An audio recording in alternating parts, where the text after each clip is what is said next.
In 1983, the girl known as 11 opened the gates to the Upside Down. While this led to the temporary disappearance of Will Byers and the death of Barbara Holland, the most dangerous and impactful thing that opening the gate did was allow the Mind Flayer to access the human world. The Mind Flayer takes on an abstract form, often described as a shadow or a storm, even being referred to as the Shadow Monster. Like many characters from Stranger Things, it most likely exists as an allegory for the communist leadership that existed in Russia at the time, and we'll get into how its behavior reflects that. When the Mind Flayer enters the right-side-up world of Hawkins, it may be the biggest threat that the town has ever encountered. We are talking about the destruction of our world as we know it. To learn more about the Mind Flayer and its connection to the ideology of the Soviet Union, stick around to the end of this video.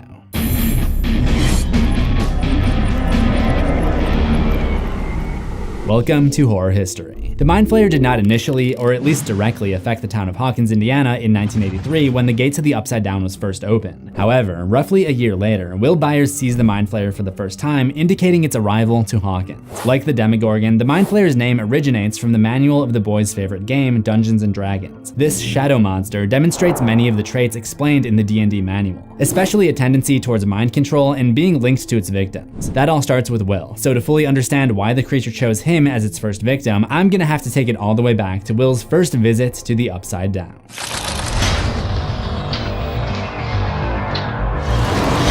It is likely that Will Byers becomes the Mind Flayer's first target because Will was the first person to go into the Upside Down and come out alive. This means that the Mind Flayer could have already had some familiarity with him. I assume that it already started infecting Will in the Upside Down in November of 1983. When he's found, he has a tentacle suctioned to his mouth that they have to carefully remove. The tentacle is not attached to anything specific, it's just kind of part of the Upside Down. We've seen the Mind Flayer, or as I sometimes like to call it, the MF, take control of nearly every organism found in these tunnels, so it stands to reason that it was already making some sort of infection into Will. Over Christmas that year, Will coughs up a slug into his sink drain that later becomes a Demodog. I did an episode of Horror History on the Demodogs as well. Since the Mind Flayer is essentially the leader of the Demodogs, this means that it was in fact the Mind Flayer that made contact with Will in 1983. On the night of October 28th, 1984, Will is enjoying playing at the arcade with his friends when he's suddenly given a vision that he's back in the Upside Down. It's here that Will actually sees the MF for the first time, partially obscured by a dark cloud filled with flashes of orange lightning.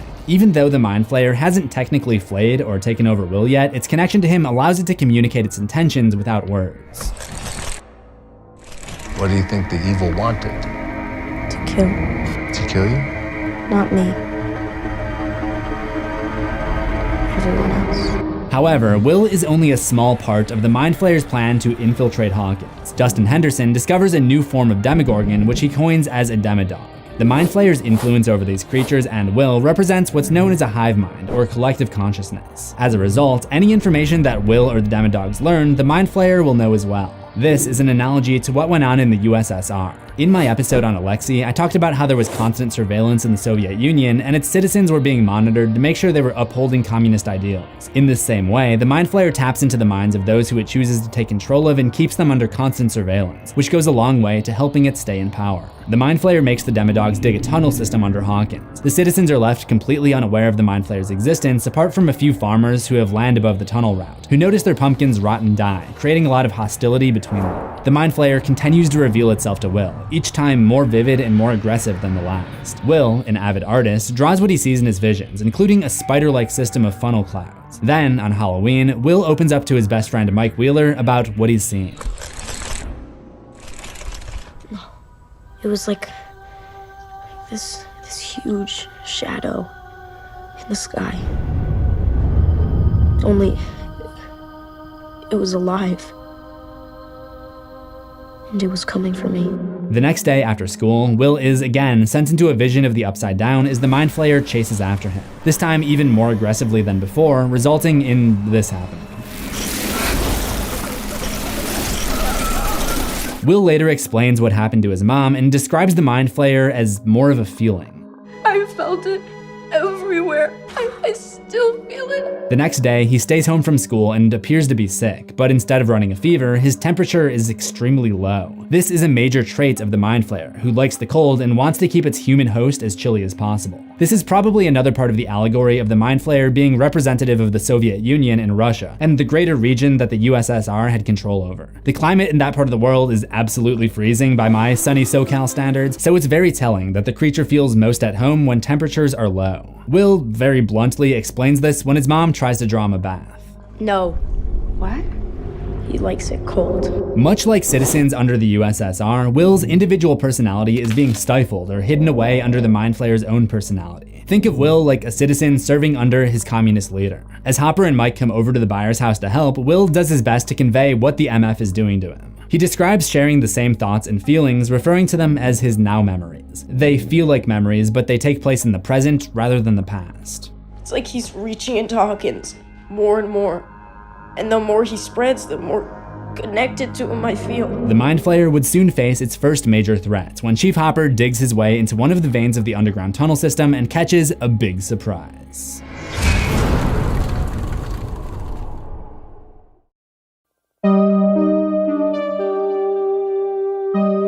When Hopper infiltrates the underground tunnels, one of the tentacled vines growing there sprays him causing him to collapse and become vulnerable. You know, I've used that clip before, but I don't think it's ever been more relevant. However, the Mind Flayer doesn't seek to flay Hopper the way that it's flayed Will. Instead, as Will promised, it just wants to kill him. As Will and the others work to save him, the Mind Flayer has another set of issues to contend with. Scientists at the Hawkins lab conduct a test with the soil that they collected from the areas with rotting pumpkins. They light a burner under the infected soil, causing a mini storm similar to the one that Will first saw the Mind Flayer in, but this time on a much smaller scale. This is another example of the MF reacting negatively to the heat, as MFs often do. At the exact same time, we see yet another example, when a group of soldiers burn off the tunnels with a flamethrower. Will's connection to the Mind Flayer causes him to writhe around in pain as well. There's probably no image in all of Stranger Things that's more disturbing.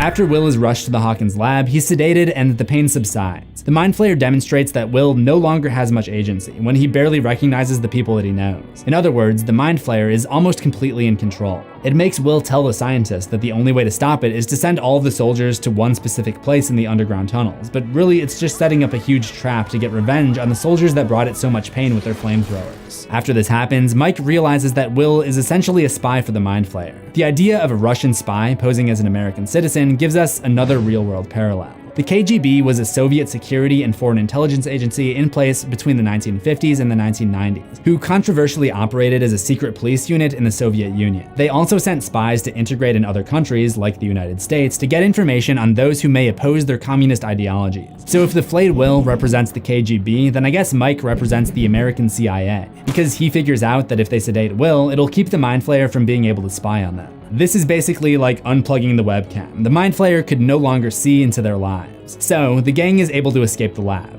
Well, most of them. When Will comes to, he finds himself in another unfamiliar location. Because he does not know where he is, neither does the Mind Flayer. That is, until Will hears the Byers' phone ring and realizes he's close to home. Before the Mind Flayer can send any monsters their way, he's once again sedated and relocated. When Will and effectively the Mind Flayer inside of him wake up, they're being blasted with heat lamps. For the first time, Will's appearance changes and his face and body are covered with blue veins, which kind of looks similar to what the underground tunnels look like. As Nancy jabs a hot fire poker into Will's side, because yes, Nancy is the type of girl to stab a 1,000-degree fire poker into her boyfriend's 13-year-old brother in a moment of panic, the Mind Flayer comes shooting out of Will faster than a Halloween retailer out of an empty storefront on November 1st. Right as this happens, Eleven and Hopper are in place at the Hawkins lab, and using all of her strength and being overpowered and stuff, Eleven closes the gates, cutting off the Mind Flayer's access to the right side up. The Demogorgons aren't able to survive without their host, but Will, now free of the Mind Flayer, is cool to see another day. But if we know anything about the actual personality of the Mind Flayer, it's that this MF has an appetite for revenge. First it was the flamethrower mercenaries, but now its sights would be set on Eleven for cutting off its access to the right side up. And it has every intention of making her pay when the gate is reopened in 1985. In the arms race of the 1980s, the Russians were competing with the Americans in many things, which included going to space and developing weapons. The part that wasn't recorded in the history books was that this arms race also included finding a way into this newly discovered realm that we know is the Upside Down. They too wanted to open the gates, but instead of using a middle school age Carrie White wannabe or Project MK Ultra, they went about it in the most Russian way possible, with a giant nuclear drill,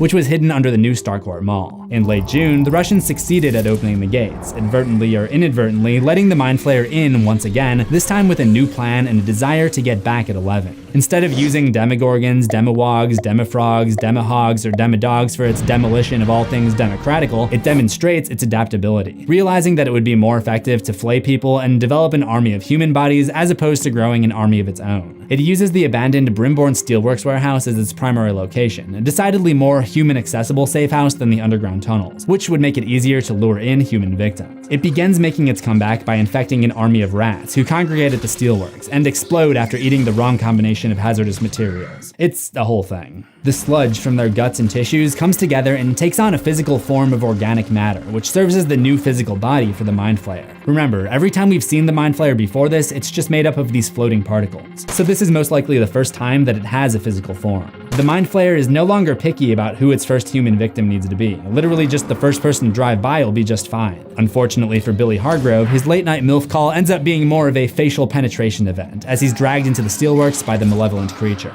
Billy ends up with the same connection to the Mind Flayer that Will had a year prior, being able to think its thoughts and feel its feelings. It also communicates directly with him by presenting a dark version of himself that speaks to him. The Mind Flayer's impact on Billy is immediately noticeable. When Billy is out in the daytime, he's sweating profusely and almost looks sick. His skin even starts to burn when exposed to the sun too much. When Karen Wheeler tries to apologize for standing Billy up the night before, he sees a version of himself smashing her into a wall, probably as a result of the Mind Flayer being active. Instead of going through with this, Billy overrides the Mind Flayer and tells Karen to stay away from it. Probably for the better. As Billy tries to cool off in a cold shower, one of his co-lifeguards, Heather Holloway, checks in on him. She asks if he's okay, but what Billy hears is something different.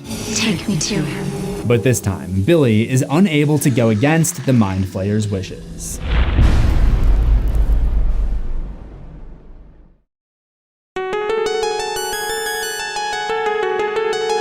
Heather next comes to as she's being carried through the steelworks by Billy, who's under control of the Mind Flayer. He lays her down on the floor in an almost ceremonious way and whispers to her, "Don't be afraid. It'll be over soon. Just stay very still." She doesn't.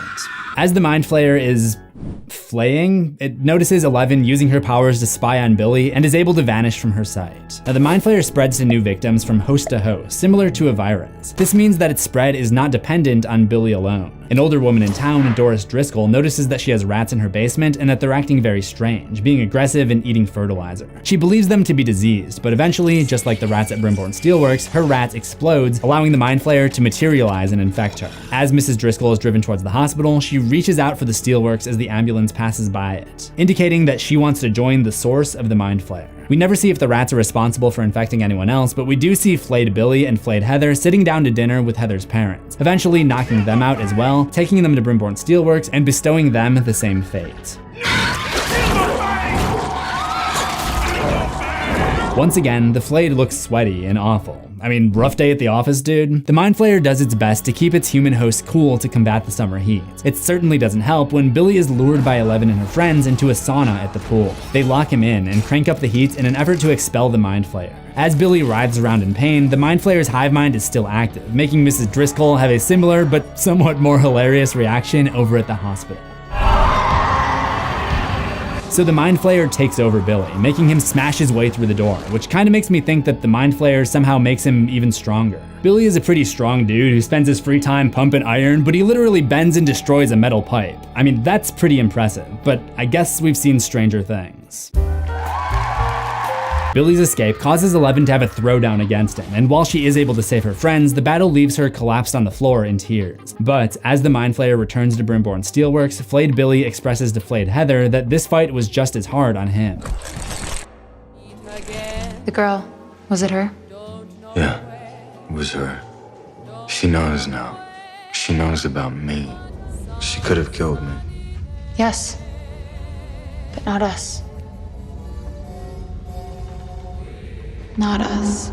Billy and Heather are more concerned about the collective whole of the Mind Flayer's influence rather than their own individual well-being. This sentiment is not that far off from the ideas promoted by Soviet Union propaganda. Red Army posters advertised slogans that perpetuated the idea that everyone together is better than the individual. The idea is also reflected in the manner in which the hive mind operates. The mind flayer can perceive the thoughts and feelings of any of the organisms it is flayed, but Will, Billy, and the other victims aren't necessarily given any information in return. Just like the KGB might encourage Russian citizens to report suspicions of anti-communist behavior while still keeping its main agenda a secret from the public. In the case of the mind flayer, it was building something big in the shadows as the 4th of July approached. In the meantime, more people start to see the creature's physical form. After Jonathan Byers and Nancy Wheeler fight off the flayed Hawkins Post newspaper employees, they break down into sludge just like the rats from the steelworks, and the material is added to the monster's body. Nancy tries to escape and lock herself in an empty room at the hospital, but the mind flayer's ability to turn itself into a gelatinous elementary school cafeteria food form allows it to leak through the cracks. But before she can be added to the ranks of the flayed, 11 shows up and air yeets that MF into the wall. It's actually one of the best air yeets I think we've seen.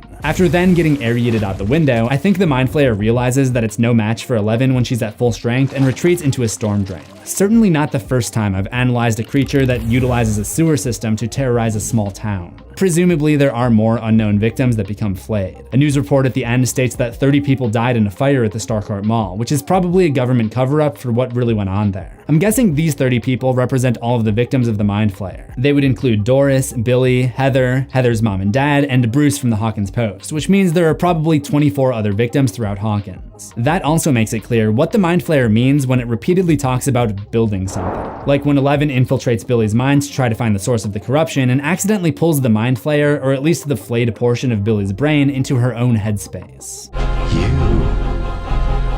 let us in, and now you are going to have to let us stay. Don't you see? All this time we've been building it. We've been building it for you.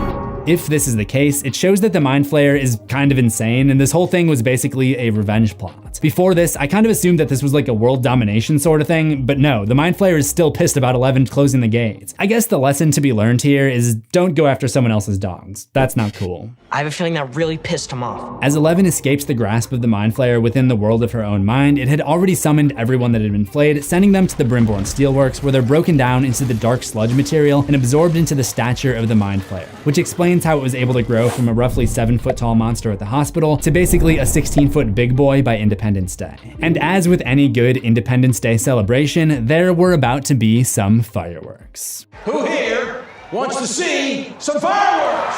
No!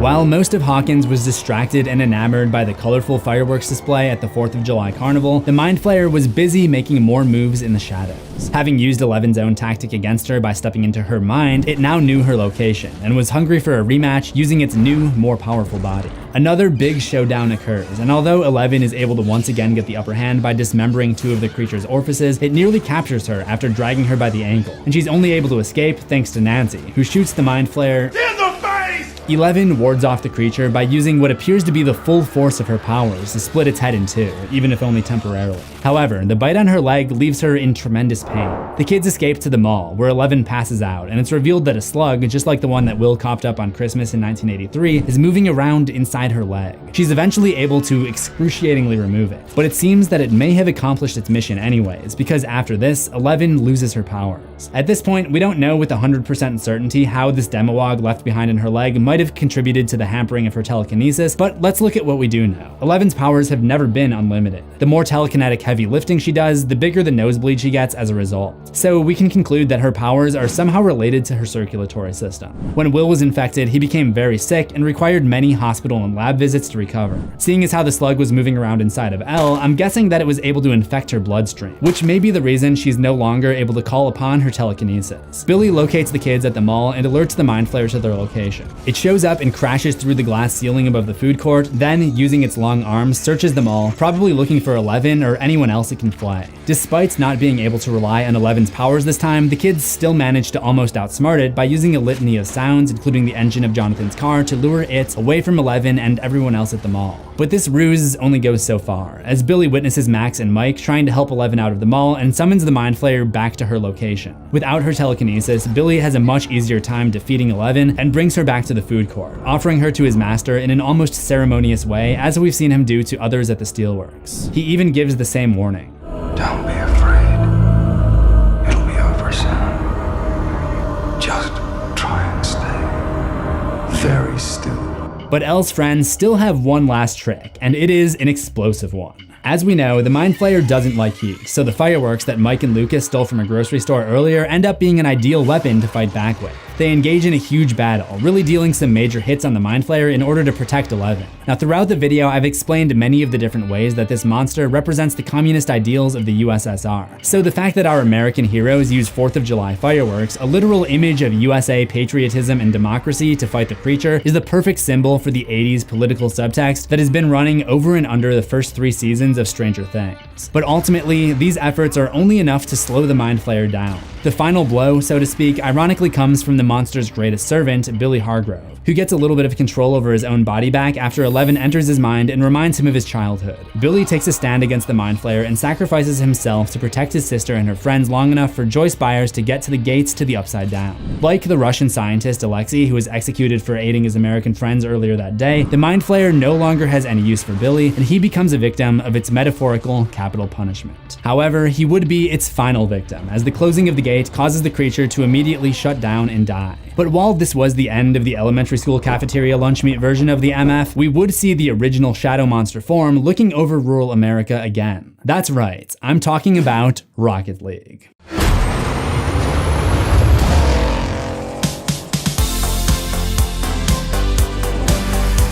In 2019, during a good old classic game of League, the farmstead was thrown into a perpetual state of upside down, and the Mind Flayer appeared for the first time in many years. It seems by now the Mind Flayer has pretty much forgotten about Eleven and just looms over the farmstead and takes in some good old games of soccer.